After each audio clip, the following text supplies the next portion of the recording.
Hey y'all, what is going on? You are listening to Dr. Mandy Unedited. Still working on that jingle. Anyway, I'm Dr. Mandy Crew. I'm a professional academic editor and researcher, and I want to help you research good. So if you think that you need some help, why don't you continue listening? Last week we talked about, part two of our literature review series. So I did it in two parts.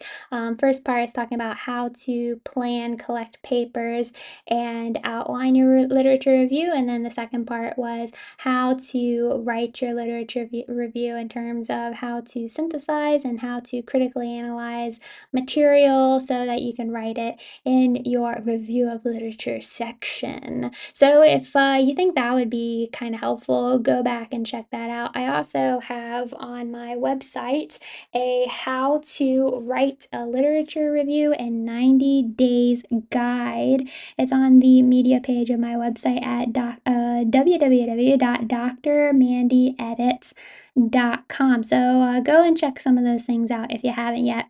Today, I'm going to talk a little bit about how I chose my research topic. And this is not necessarily like how I looked at the gaps and I came to this marvelous research conclusion. This is more so just, my thought process behind getting there. So, as you know by now, I used to be a former teacher and I also used to live in the US. I currently live in the UK, and all of those details are important for the story that is about to be told. So, there I was in North Carolina being a teacher, starting my PhD program, and the same advice that I gave you was given upon me, where somebody, and that somebody is definitely my mom, who is also a very fabulous researcher. She said unto me, "Hey, you should start writing your coursework on whatever, topic that you think you might want to study."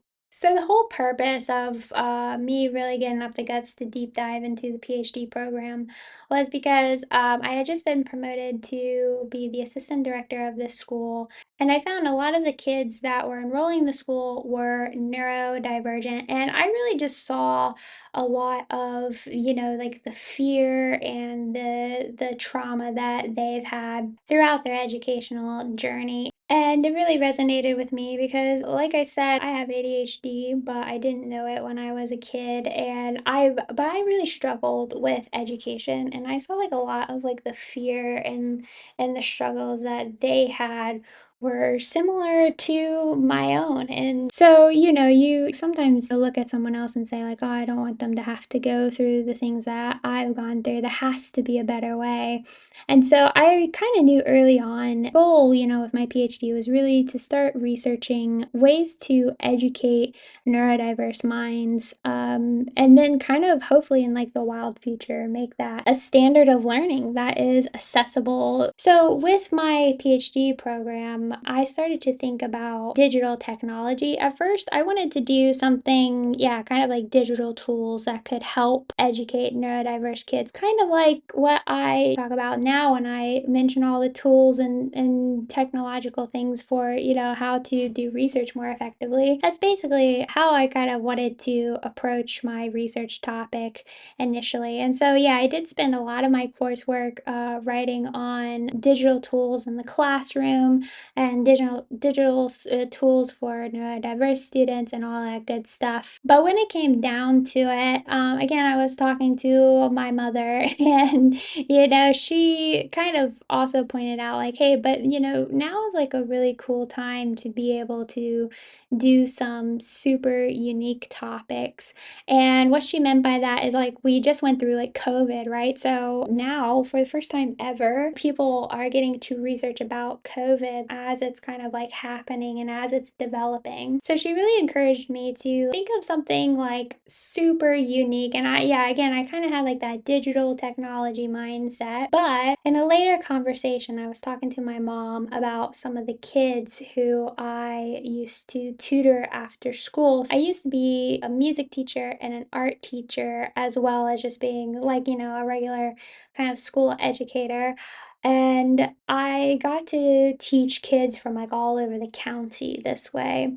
But one of the things I thought was really interesting is that I had these kids who were going to a homeschool co-op, but they were taking these really advanced classes. And what was impressive is that whenever I was doing like my art class while we were painting, they would tell me in detail about all the things that they've been learning in this course that they're taking. And these kids are like quite young as well. So I was just really impressed with hearing that there was homeschooling entity out there that had a really sophisticated curriculum and a really sophisticated way of learning. Not at all discounting homeschooling in any way, shape, or form. I think like homeschooling is like a really great tool for a lot of people. I just think at the time I was kind of like ignorant to how many different facets of homeschooling there was and what was out there and what people were doing to bring like quality education to their kids. Once I mentioned this idea to my mom about these homeschool co-op kids, like she really thought it was interesting. And again, it kind of goes along with like a lot of homeschooling programs have come out of COVID like never before. And so this is like a really unique opportunity to kind of study this. And then of course, because I have my PhD in educational leadership, there had to be like some sort of leadership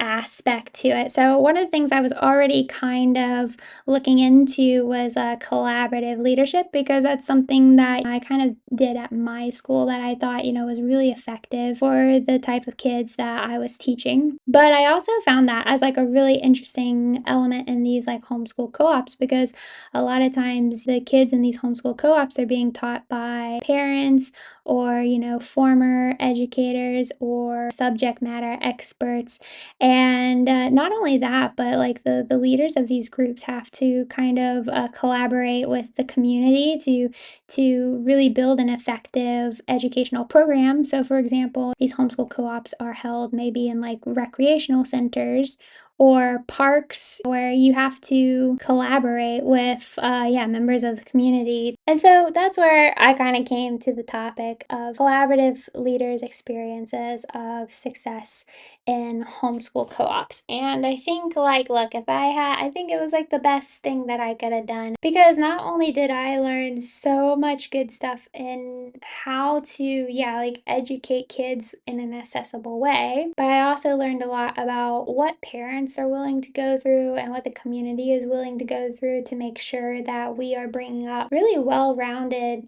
students. And you may be saying to yourself, well, Mandy, you don't research in education anymore. Yeah, that's true. Partway through my PhD program, I did move to the UK and then I was no longer an educator, which, yeah, meant that I had to kind of like rethink a lot of aspects of my life and where I was going in this pathway of wanting to be a researcher and wanting to develop, like accessible education for neurodiverse students. But even though I don't think that I will be like a classroom educator again, I don't think that my work is done on that topic. But one of the things that I did find really interesting from my research that I do carry on into my other research areas in my everyday life is how people perceive success. What I did for my research was I did like interviews, I did a kind of like a journal prompt, and then I did artifacts, which really helped me understand every leader who was a participant in my study. It really helped me understand how they viewed success. And so for some of them, it was simply their artifact was things that their students had given them over the years, and that was success to them. For others, it was like they had the money to make a professional video about their education program, and that was success to them. So now that I'm in the professional research world, I think of that quite often because when you're choosing data collection methods, you want to be really intentional about, what you pick because you really want like the best research result. And so sometimes that means you kind of have to think a little like psychologically.